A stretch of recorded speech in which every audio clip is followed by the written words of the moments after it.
Is your WhatsApp call audio cutting out or not working at all? Let's fix that microphone access problem right now. First, unlock your phone and open your device's settings app. You're looking for the main system settings. Within settings, find and tap on the section that manages your applications. This might be labeled apps, applications, or app management. Now, scroll through the list of all your installed apps until you find WhatsApp. Tap on WhatsApp to open its app info. On the WhatsApp app info screen, look for and tap on permissions. This is where we control what WhatsApp can access on your phone. You'll see a list of permissions. Find microphone and make sure it's set to allow or allow only while using the app. If it's denied, tap on it to change it. Once the microphone permission is correctly set, go back to your home screen and open WhatsApp.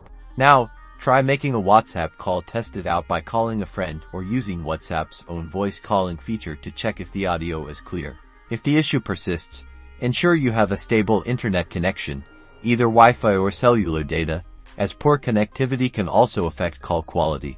That's it. You should now have clear audio for all your WhatsApp calls. Enjoy seamless communication.